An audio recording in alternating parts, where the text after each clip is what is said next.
Jaya Radha Madhava Kunja Bihari.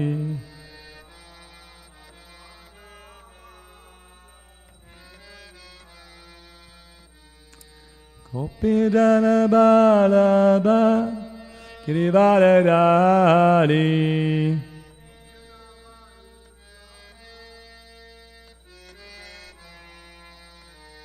Gopidana Balaba Girivaradari.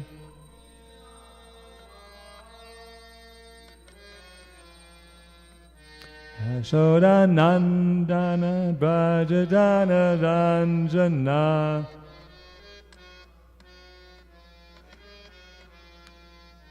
Yashoda Nandana Brajadana Ranjana.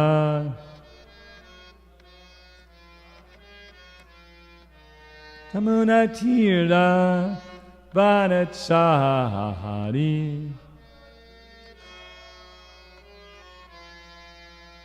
Tamuna Tira Vanachari.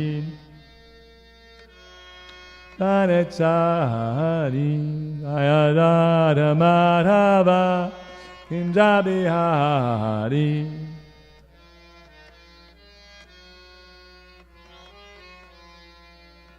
Ayadada Madhava Kinjabihari. Radha Madhava Kinjabihari. Jayo Vishnupad Paramahamsa Parivrajakachaya Astatar Shadashi Śrimad is divine grace. He is Bhaktivedanta Swami Srila Prabhupada Ki. Iskan Founder Acharya Srila Prabhupada Ki. Jayo Vishnupad Paramahamsa Parivrajakachaya Astatar Shadashi Śrimad is divine grace. Bhakti Siddhanta Saraswati Goswami Maharaj Prabhupada Ki. Ananta Koti Vaishnavinda Ki. Namacharya Srila Haridas Thakur Ki.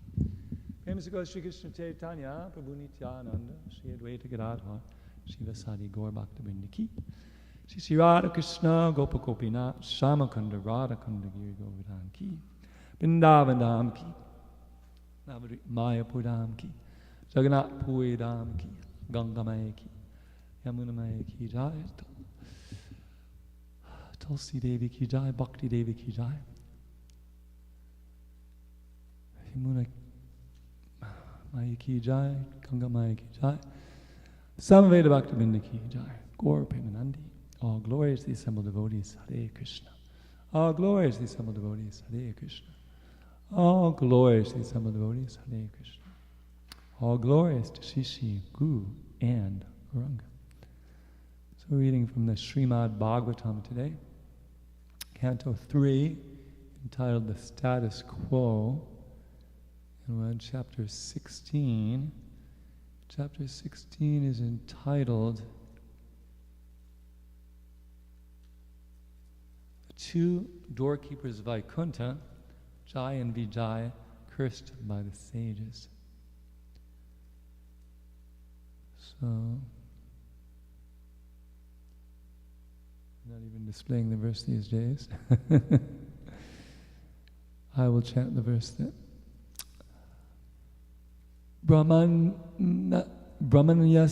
Puram Daivam, Brahmanasya Puram Daivam, Brahmanakila Te Prabhu, Brahmanakila Te Prabhu, Vipranam Deva Devanam, Vipranam Deva Devanam, Bhagavanatma Daivatam, Bhagavanatma Daivatam, Brahmanasya Puram Daivam, Brahmanasya Puram Daivam, Brahmana Kila Te Prabhu, Brahmana Kila Te Prabhu.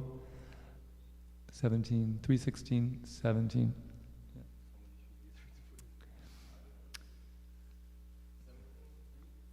3:16, 17. Vipranam Deva Devanam, Viprana Deva Devanam, Bhagavanatma Daivatam, Bhagavanatma Daivatam, Brahmanasya Param Daivam, Brahmana Kila Te Prabhu, Vipranam Deva Devanam Bhagavan Atma Daivatam Bhagavan Atma Daivatam. Try.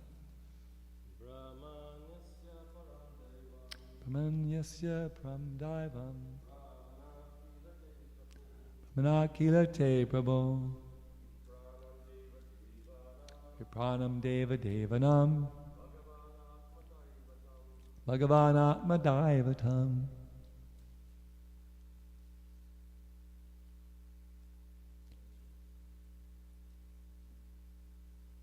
No worries. Do you have it on your phone back there? No, no worries. Brahmanasya, of the Supreme Director of the Brahminical culture. Param, the highest. Daivam, position. Brahmana, the Brahmanas. Kila, for the teaching of others. Te, your. Prabhu, O Lord. Vipranam, of the Brahmanas. Deva Devanam, to be worshipped by the demigods. Bhagavan, the Supreme Personality of Godhead. Atma, the Self. Daivatam, worshipable deity. So these are this verse is spoken by the 4 Kumaras to the Supreme Lord Vishnu, who's appeared there recently. O Lord, you are the Supreme Director of the Brahminical culture. You're considering the Brahmanas to be in the highest position is your example for teaching others. Actually, you are the supreme worshipable deity, not only for the gods, but for the Brahmanas also. Please repeat, O Lord, you are the Supreme Director of the Brahminical culture. You're considering the Brahmanas to be in the highest position as your example for teaching others. Actually, you are the supreme worshipable deity, not only for the gods, but the Brahmanas also. Purport by His Divine Grace, A.C. Bhaktivedanta Swami, Srila Prabhupada. In the Brahma Samhita, it is clearly stated that the Supreme Personality of Godhead is the cause of all causes. There are undoubtedly many demigods, the chiefs of whom are Brahma and Shiva. Lord Vishnu is the Lord of Brahma and Shiva, not to speak of the Brahmanas in this world. As mentioned in Bhagavad Gita, the Supreme Lord is very favorable toward all activities performed according to Brahminical culture, or the qualities of control of the senses and mind, cleanliness, forbearance, faith in Scripture, and practical and theoretical knowledge. The Lord is the super soul of everyone. In Bhagavad Gita, it is said that the Lord is the source of all emanations. Thus, He is also the source of Brahma and Shiva. So here, the Kumars are referring, actually, Om Jnana Timirandasya Gyananjana Shalakaya Chakshun Militamaya Tasmai Shri Gurave Namah Nama Om Vishnu Padaya Krishna Prastaya Bhutale Srimate Bhaktivedanta Swaminiti Namani Namaste Saraswati Devi Gauravani Pacharine Nirvisesha Shrunivadi Pastatya Jaya Shri Krishna Chaitanya Prabhu Nityananda Shri Advaita Gadadhar Shivasadi Gaur Bhaktivinda Hare Krishna Krishna Krishna Hare Hare Hare Rama Rama Rama Hare Hare Panchakalpatubhyascha Kripa Sindhuvescha Patitanam Pavanebhyo Vaishnavebhyo Namo Namaha. So previously, Lord Vishnu has said that how dear the brahmanas are to him, and that if he would lop off his own arm if he found it offensive to the brahmanas, implying that the brahmanas are actually superior to him. But the Kumars are saying here, you're considering the brahmanas to be in the highest position as your example for teaching others. So generally the Lord appears as a Kshatriya, and the duty of the Kshatriya is to follow and worship the brahmanas. So acting as an ideal Kshatriya, he puts the brahmanas in a superior position when actually he's the source of all the brahmanas and Kshatriyas and everybody else. So the purport focuses on how Lord Vishnu is supreme, and that those you might think might be supreme, like Brahma or Shiva, are actually subordinate to Lord Vishnu. Once upon a time, the sages were wondering which out of Brahma, Shiva, and Vishnu was supreme. So they deputed Bhrigu Muni to do an experiment. So he did a very risky experiment. He decided he would systematically offend all three of them, and the one who possessed the greatest tolerance would be considered to be supreme, the one who is least disturbed by being offended. So Bhrigu is the son, one of the many sons of Brahma. So he went to see his father, but in the Vedic culture you're supposed to offer respect to your father. So he didn't offer any words of respect, he didn't bow down, he just showed up, and Brahma was annoyed at this lack of reverence and became angry. So he just committed, this is considered a mental offense. He didn't respect him in his mind. So Brahma became angry, and he got out of there quickly because he didn't want to be subjected to the anger of Brahma. And then he went to see his brother, Lord Shiva, who's another son of Brahma. They're brothers, and so they should have some brotherly affection.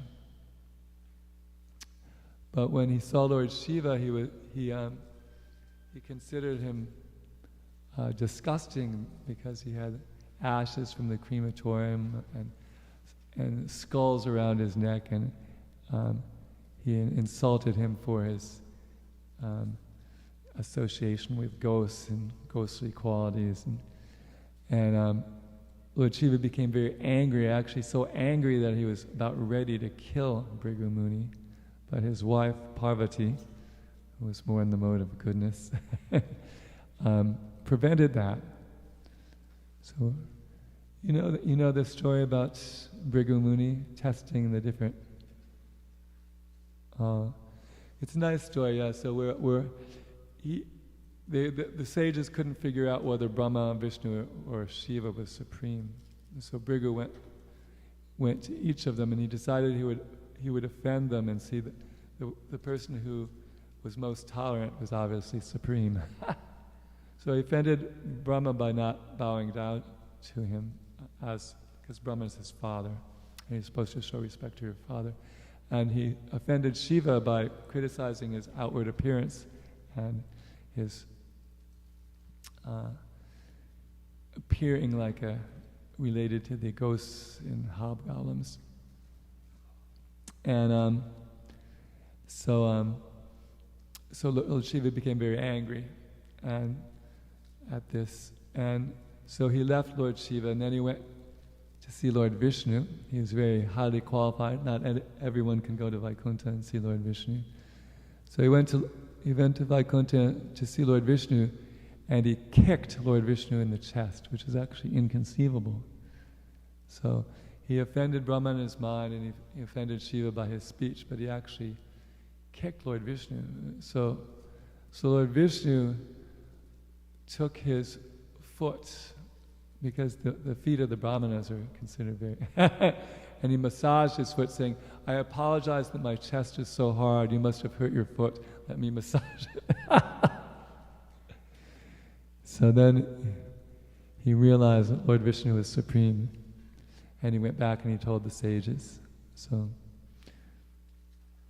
in this particular purport, the Kumaras are saying that Vishnu is not only the God of all God. Shri Shri Radha Govinda Ki Jai.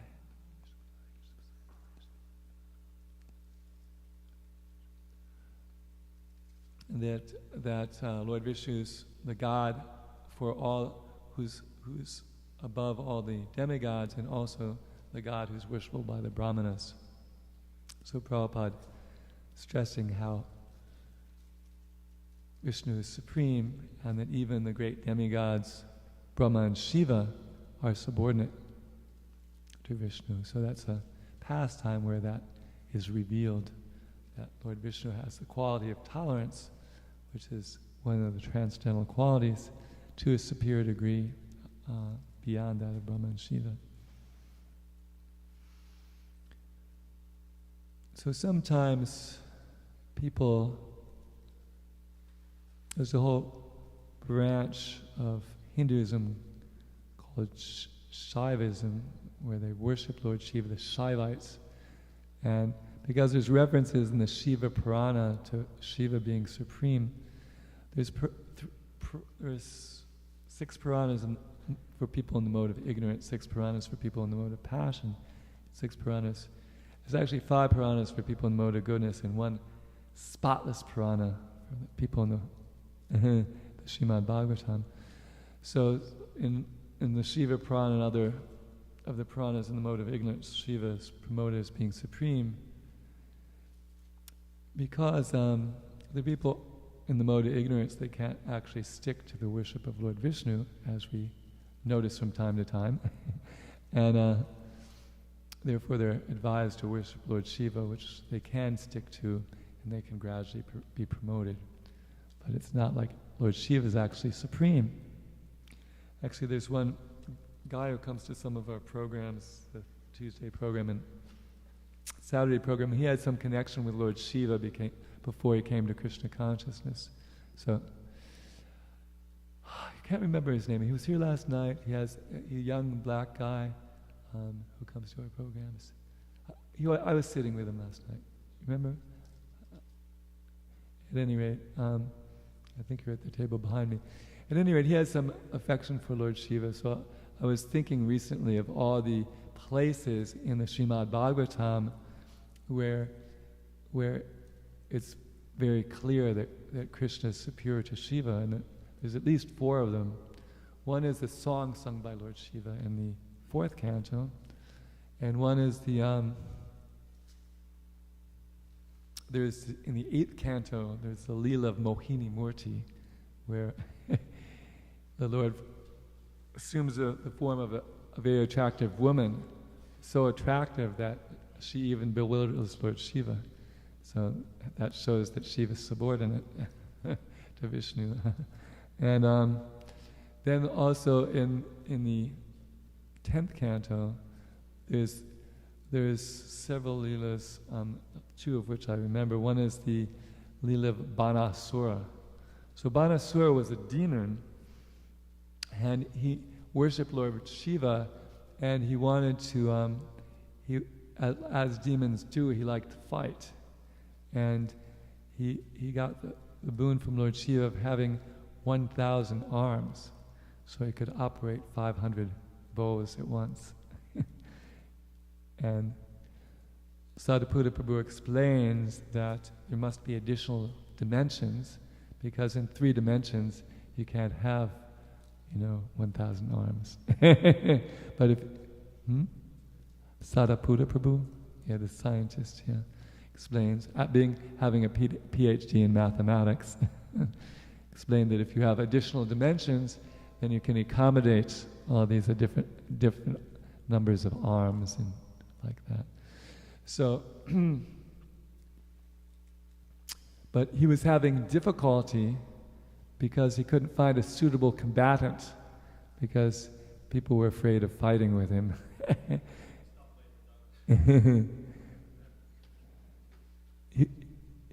he would play the drum while Shiva danced. That was one of the but so Shiva gave him the benediction that he would ultimately find a suitable combatant, which was Lord Krishna himself.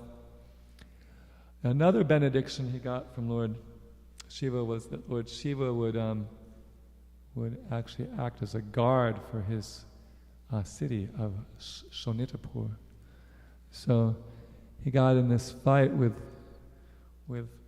Lord Krishna, and because he was a great devotee of Lord Shiva had to join the battle on the side of Banasura. So there's this duel between the ultimate weapon of Lord Shiva, called the Shiva Dwara, which is unlimited heat, and the ultimate weapon of Narayan, which is the Narayan Dwara, which is unlimited cooling.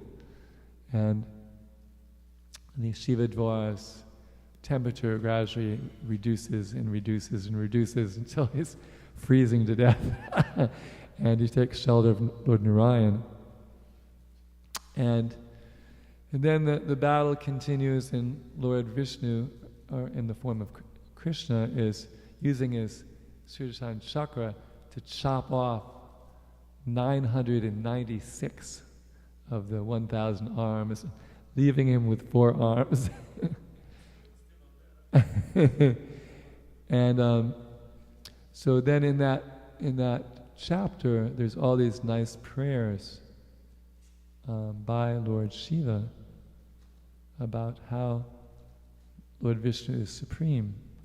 So I thought I would offer those prayers, or read some of those prayers, because we see here how Lord Shiva really isn't number one. He's worshipping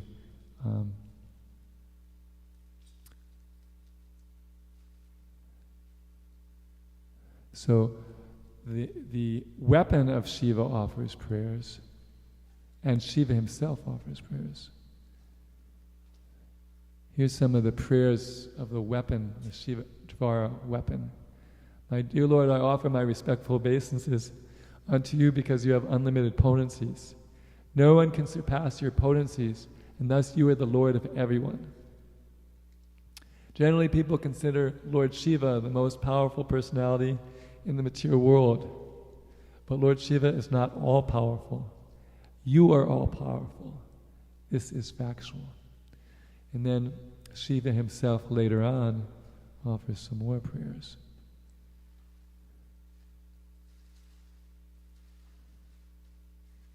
Lord Shiva said, my dear Lord, you are the worshipable object of the Vedic hymns. One who does not know you considers the impersonal Brahmanjyoti to be the ultimate supreme absolute truth without knowledge that you exist behind your effulgence. My dear Lord, you are therefore called Par-Brahman. Indeed, the words Par-Brahman have been used in the Bhagavad Gita to identify you. Saintly persons who have completely cleansed their hearts of all material contamination can realize your transcendental form. Although you are all-pervading like the sky, unaffected by any material thing, only the devotees can realize you and no one else. In the impersonal conception of your supreme existence, the sky is just like your navel, fire is your mouth, water is your semen, the heavenly planets are your head, all the directions of your ears, the earth, Urvi, is your lotus feet, the moon is your mind, the sun is your eye, and as far as I am concerned, I act as your ego. The ocean is your abdomen, and then the king of heaven, Indra, is your arm. The trees and plants are the hairs on your body, the clouds are the hair on your head, and Lord Brahma is your intelligence. All the great progenitors known as Prajapatis are your symbolic representatives, and religion is your heart. The impersonal feature of your supreme body is conceived in this way, but you are ultimately the supreme person. The impersonal feature of your supreme body is only a small expansion of your energy. You are likened to the original fire, and your expansions are its heat and light. Lord Shiva continued, My dear Lord, since you are manifested universally, different parts of the universe are different parts of your body, and by your inconceivable potency, you can be simultaneously both localized and universal. In the Brahma Samhita, we also find it stated that although you remain in your abode, Goloka Vrindavan, you are present everywhere.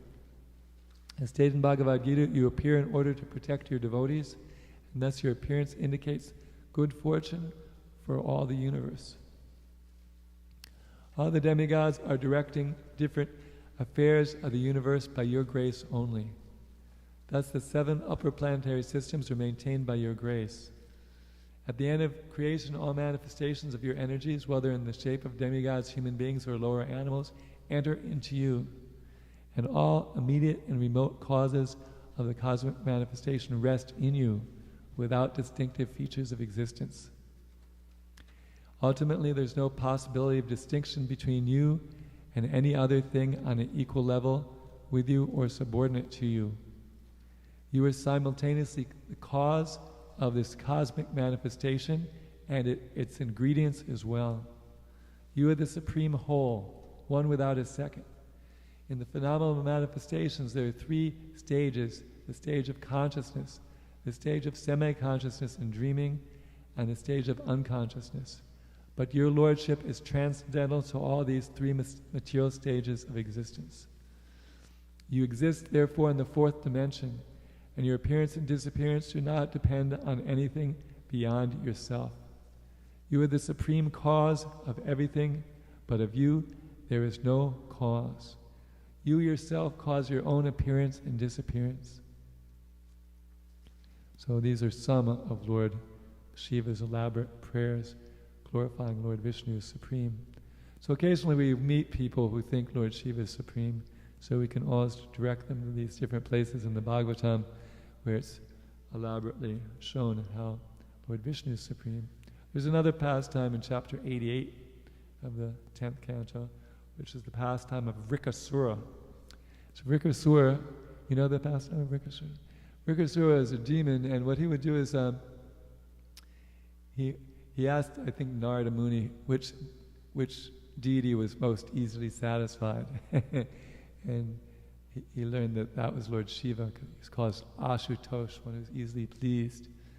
So he decided, because he was a demon, he didn't really follow regulations of scriptures. He made up his own kind of worship. And he would cut pieces of his flesh off and offer it into a fire. And because Lord Shiva didn't appear fast enough for him, he decided he would cut off his head and offer it in. Because Lord Shiva is omniscient, he realized that this foolish demon was about to kill himself. So he appeared and offered to give him any benediction. So he asked for the benediction, whosever head he touched, it would explode. And then he decided he would try to test the benediction on Lord Shiva to see if it worked. One place it said because he wanted to enjoy Lord Shiva's wife. I don't know if that's actually true. I haven't seen it written in many places. But at any rate, so Lord Shiva started running away because he didn't want the guy to touch his head. And then so he was running here and there and everywhere. And he couldn't get any relief from this. So Lord Vishnu felt compassion for Lord Shiva, and he assumed the form as a brahmachari, and he saw this Vrikasura running and asked him why you're taking so much difficulty trying to chase Lord Shiva.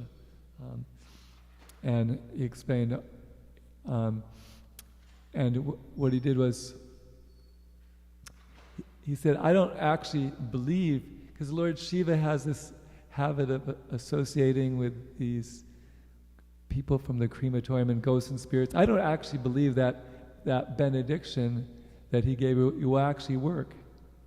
I think if you touch your own head, you will see that Lord Shiva didn't actually give you the benediction that you asked for, and then you can chastise him.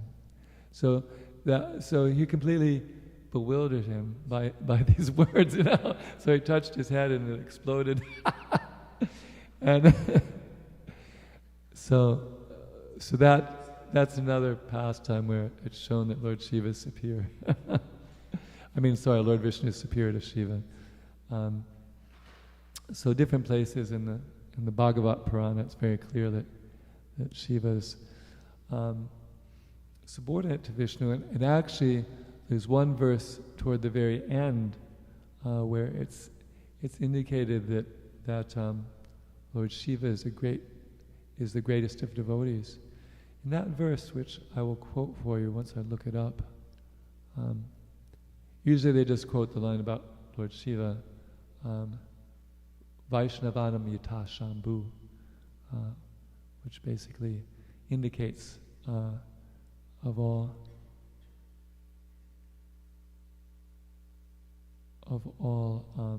Vaishnava, Shiva is supreme.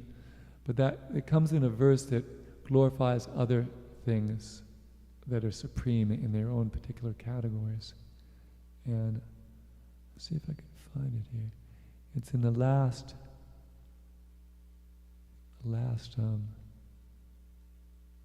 chapter of the Bhāgavatam, which is called the Glories of Śrimad Bhāgavatam.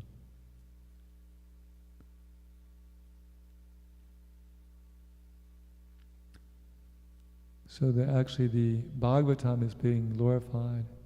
So it's saying it as Lord Shiva is the best of Vaishnavas, as the Ganga is the greatest of all rivers, as Lord Achyuta is the supreme among deities, and Lord Shambhu Shiva is the greatest of Vaishnavas. So Śrimad Bhāgavatam is the greatest of all the Puranas. So that's where that verse comes from. It's quoted all the time, but nobody quotes the whole verse. They don't let you know where it was, so you can't find it. But that's 12, 13, 16, which is in the last chapter of the Śrimad Bhāgavatam. And the last verse of the Śrimad Bhāgavatam, which they sometimes quote, is, I offer my respectful obeisances unto the Supreme Lord Hari, the congregational chanting of whose holy names destroys all sinful reactions, and the offering of obeisances unto whom relieves all material suffering. So that's more evidence of the supremacy of Lord Vishnu. So back to today's purport. There's other things mentioned in the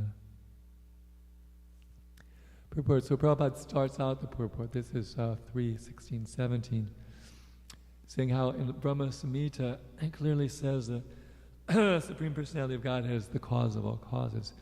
So that's a very famous verse, 5:1, which Isvara Parama Krishna. Krishna is the Supreme Controller. Sachidananda Vigraha, his form is eternal, full of bliss and knowledge. Anadir Adir Govinda, he is the beginning of everything else, but he has no beginning himself. He's Govinda, who gives pleasure to the cows and senses. And Sarva Karana Karanam, he's the cause of all causes. So Brahma is considered authoritative. He's the first person in our sampradaya. So that's a authoritative glorification of the Krishna for being the cause of all causes. Of course, he indicates a couple places in the Gita that he's the cause of all causes. He says, Mata parataram nanyat kinchidasti dhananjaya. There's no truth that exists that's superior to me. And he also says, Ham savasya pravo mata sarvam pravartate. I'm the source of all material spiritual worlds. Everything emanates from me. So this also indicates he's the supreme because everything else, including Brahma and Shiva and all the demigods, are emanating from him. And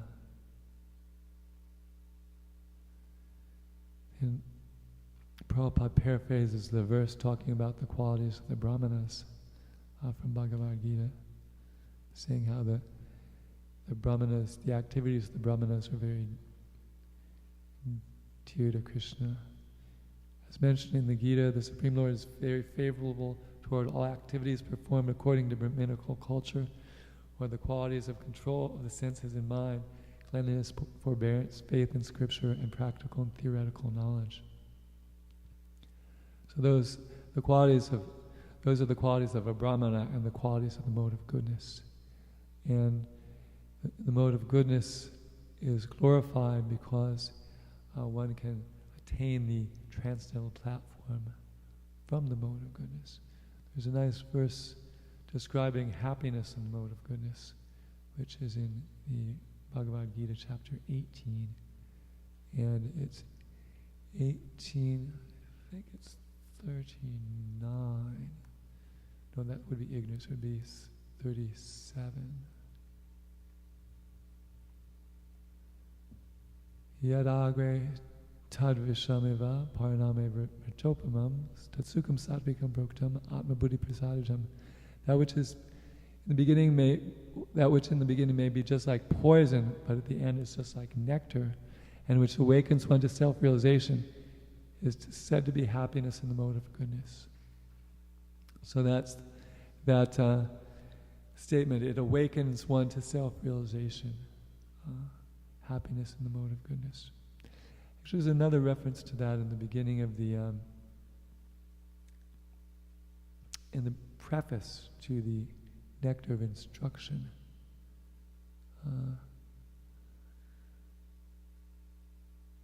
There's a very important point that's made in the Nectar of Instruction. The Nectar of Instruction is telling us different ways we can control the senses. There's like 6 things. There's 6 of these, 6 of those, and 6 of the other, basically. Vacho vegam, manasakroda vegam, jiva vegam, udara pastra vegam, etan vegan yovish hedadira, sarvam apimam prativam sashishyat. One who can control the actions of the mind, anger, and speech, and the tongue, belly, and genitals, he is qualified to make disciples all over the world. So basically, sense control is being promoted in a big way in the Nectar of Instruction right off the bat. And Prabhupada writes in the this paragraph in the preface, in all spiritual affairs, one's first duty is to control his mind and senses. Unless one controls his mind and senses, one cannot make any advancement in spiritual life. Everyone within this material world is engrossed in the modes of passion and ignorance. One must promote himself to the platform of goodness, sattva guna, by following the instructions of Rupa Goswami. And then everything concerning how to make further progress will be revealed. Actually, the Ravindra Prabhu likes to make this point that the 4 regular principles we follow are to keep us in the mode of goodness, and they're actually the actual items of knowledge. And if you actually don't follow them, then you won't be able to understand these higher spiritual principles, because you won't be in the mode of goodness. And if you are in the mode of goodness, Krishna is automatically enlightening you within the heart with so much transcendental knowledge. So it's very important that we keep ourselves in the mode of goodness. And therefore, in addition to the chanting of the holy name, Srila Prabhupada engaged us in deity worship, because it helps us control our mind and senses. For one thing, it helps us get up early in the morning. And there's so many, we bow down as part of the deity worship. We take a bath, we take a shower, so we keep clean. So many things that promote goodness are there in the deity worship. Because if we keep in the mode of goodness, then That's the platform on which knowledge expands. And the modes of passion and ignorance cover the divine knowledge of our soul. There's this verse 339. Vritam jnaname tena jnanino nitvayana kamarupayana konte dusparena lenasha. The wise living entity's pure consciousness is covered by his eternal enemy in the form of lust, which is never satisfied and burns like fire. So, if we get in the habit of contemplating the objects of the senses, we become attached for them, then this lust arises. But the thing is, because we're spiritual beings, no amount of sense gratification can ever satisfy us. And therefore, our consciousness becomes covered, and we lose the ability to understand our spiritual nature. So, actually, there's a nice verse. I think it's in the, I think it's chapter 422. It talks about that of the Bhāgavatam. It's in the King Prithu is being instructed by the Kumaras, and they're giving some instructions about bhakti yoga and how it's important to control the senses. And it's around 32. It's not 32, but it's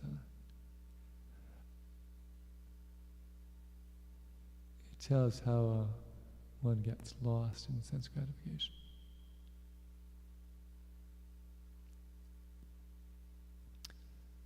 When one's mind and senses are attracted to sense objects for enjoyment, the mind becomes agitated. As a result of continuously thinking of sense objects, one's real consciousness becomes almost lost, like the water in a lake that is gradually sucked up by the big grass straws on its bank.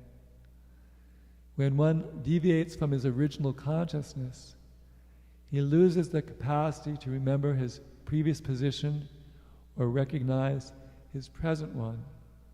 When remembrance is lost, all knowledge acquired is based on a false foundation. When this occurs, learned scholars consider that the soul is lost. This is in the Kumar's instructions to King Prithu from 4:22, 30, and 31. So the idea is that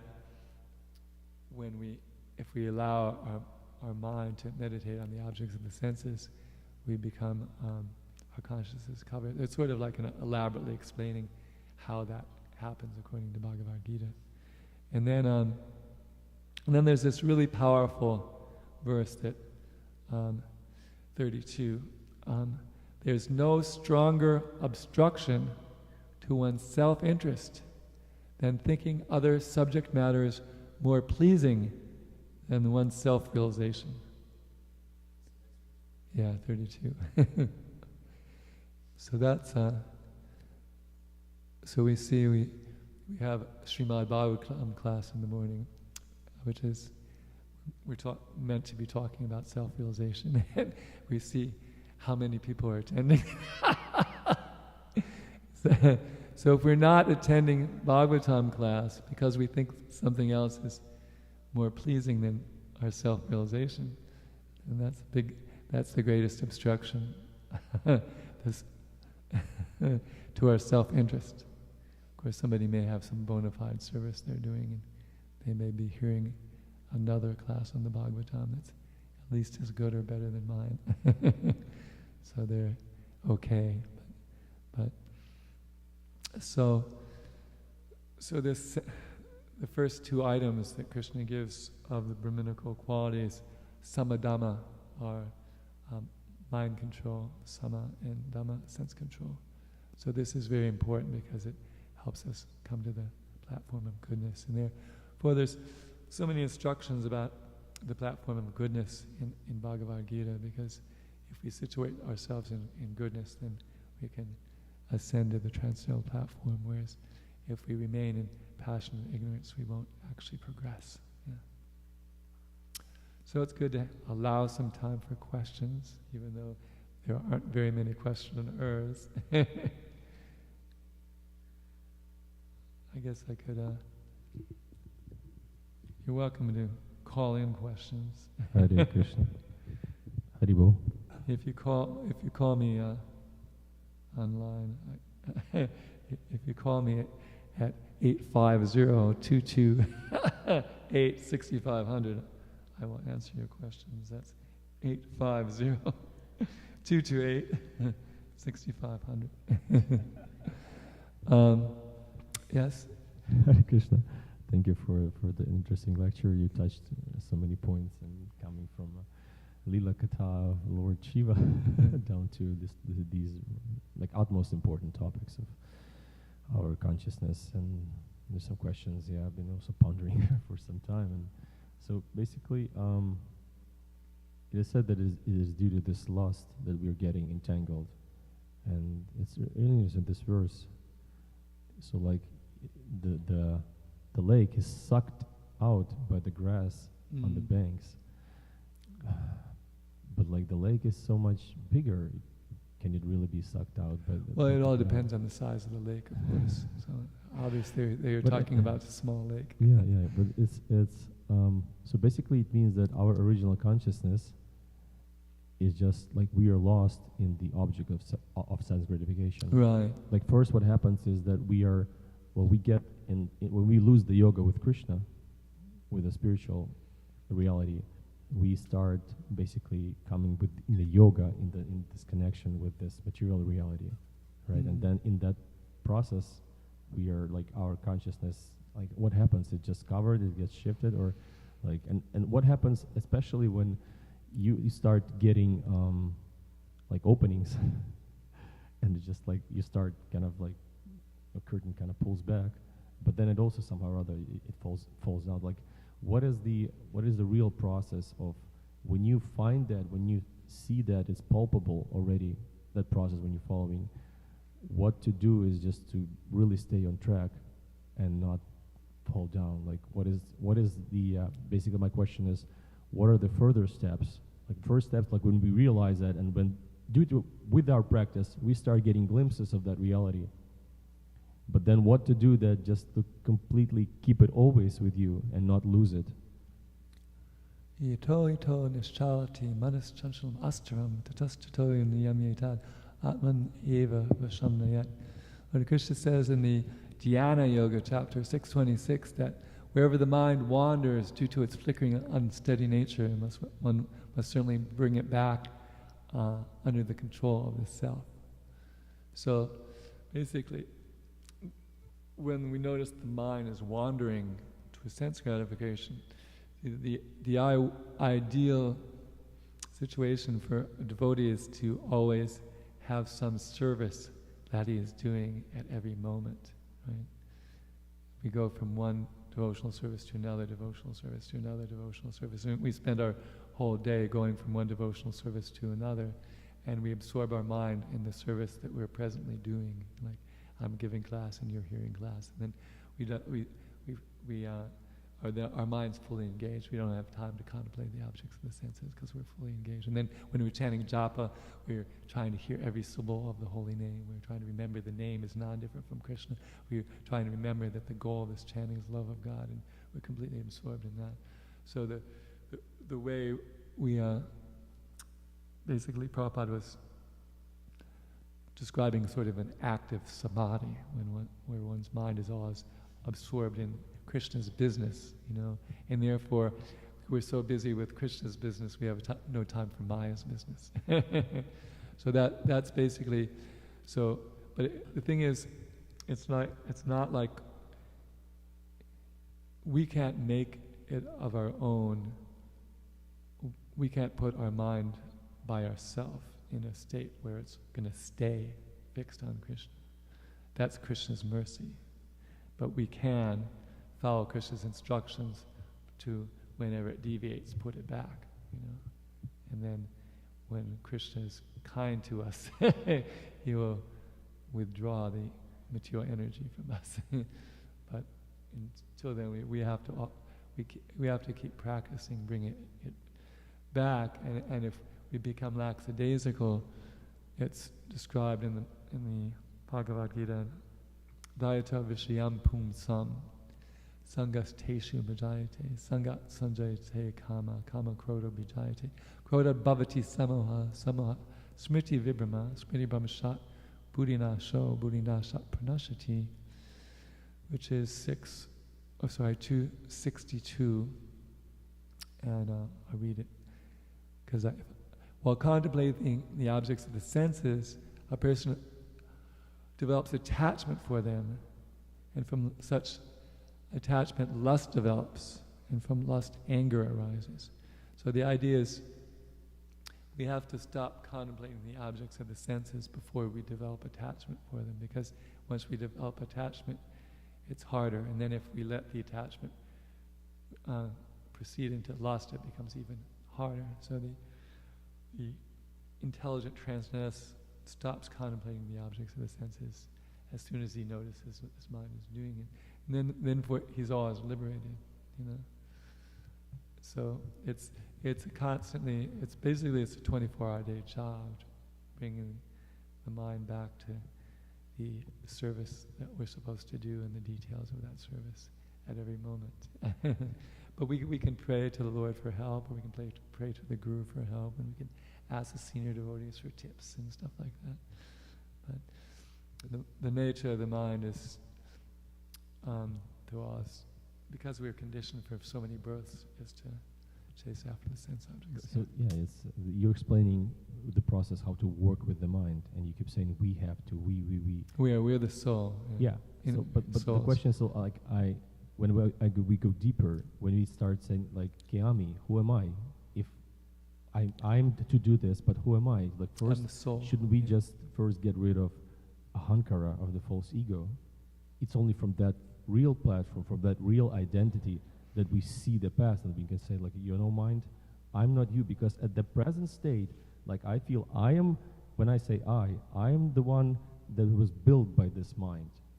So the conditioning, and then you are identifying yourself with that form, with the mind built, and the mind is like, you want to tell me something? You're the product of my development.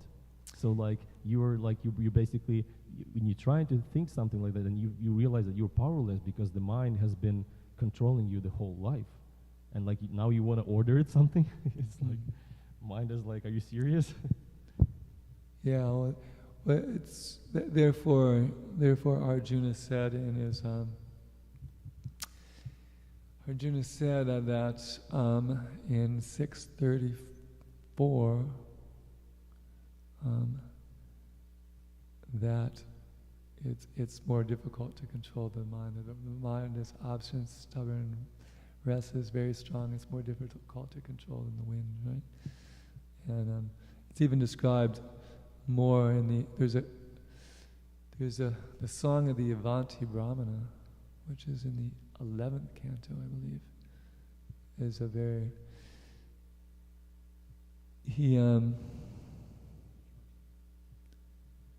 it's chapter 23.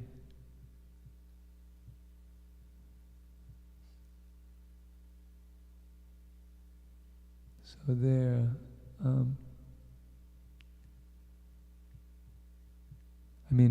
that's all about controlling the mind. If you want to read a chapter that's about controlling the mind, that's yeah. But there's some particular parts of it.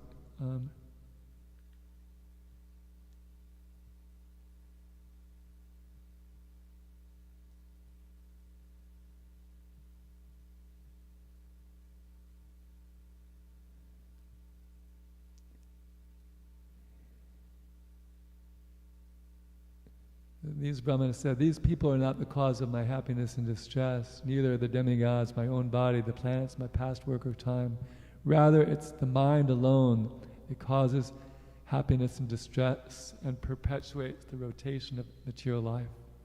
The powerful mind actuates the functions of the material modes which evolve from different kinds of material activities in the modes of goodness, passion, and ignorance. The activities in each of these modes develop the corresponding statuses of life. Although present along with the mind within the material body, the supersoul is not endeavoring because he's already endowed with transcendental enlightenment. Acting as my friend, he simply witnesses from the transcendental position. I, the infinitesimal spiritual soul, on the other hand, have embraced this mind, which is the mirror reflecting the image of the material world. Thus I become engaged in enjoying objects of desire and am entangled due to contact with the material modes. Charity, prescribed duties, observance of major and minor regular principles, hearing from Scripture, pious works, and purifying vows, all have their final aim, the subduing of the mind. Indeed, concentration of the mind on the Supreme is the highest yoga. If one's mind is perfectly fixed and pacified, then tell me, what need does one have to perform ritualistic charity or other pious rituals? And if one's mind remains uncontrolled, lost in ignorance, then what use are these engagements for him? All the senses have been under the control of the mind since time immemorial, and the mind himself never comes under the sway of any other. He is stronger than the strongest, and his godlike power is fearsome. Therefore, anyone who can bring the mind under control becomes the master of all the senses. Failing to conquer this irrepressible enemy of the mind, whose urges are intolerable and who torments the heart, many people become completely bewildered and create useless quarrel with others. Thus they conclude that other people are either their friends, their enemies, or parties indifferent to them. Persons who identify with this body, which is simply a product of the material mind, are blinded in their intelligence, thinking in terms of I and mine, because of their illusion that this is I, but that is someone else. They wander in endless darkness. So that's the part about the mind, basically. But in that part, then he concludes. I shall cross over the insurmountable ocean of nescience by being firmly fixed in the service of the lotus feet of Krishna.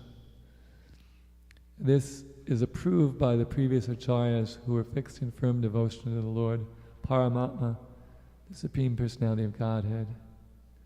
And that's called the sannyas verse, which the sannyasis chant every day. Which one? 57. So the idea is that we have to engage the mind in the service of the Supreme Personality of Godhead, and then we can be saved from having the mind engaged in material existence. So we have to use our free will to engage in the 9 different items of devotional service. And in addition to performing them physically with our body, we have to also make sure our mind is engaged. Because if we don't, we won't, it's not complete. There's this nice verse, Ya yasya harer dasya kamana manasa gira Nicholas papya vasta sujiva mukta suchate, that one whose body, mind, and words are engaged in the service of the Lord, or one whose only aspiration is that his body, mind, and words be engaged in the service of the Lord, is considered already liberated, even though in this body. He's Jivan Mukta, liberated soul. So we are a soul, we're separate from the mind, we're separate from the body, we're separate from the whole material world, and we have to use our intelligence to engage our mind in activities of devotional service rather than activities of sense gratification. There's a nice verse in the Bhagavad Gita which nobody except Hridayananda Goswami quotes because he knows the Bhagavad Gita so well. In that verse is 328, which is Tattvavet tu mahabaho guna karma vabhagyo guna varteshu vartanta idi matva nasajate. One who has knowledge of the absolute truth, O mighty arm, does not engage himself in the senses and sense gratification, knowing well the differences between work in devotion and work for fruitive results.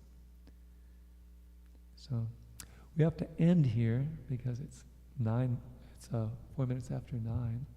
So thank you for your attention, and we can always talk about these topics at breakfast. His Divine Grace A.C. Bhaktivedanta Swami Srila Prabhupada Ki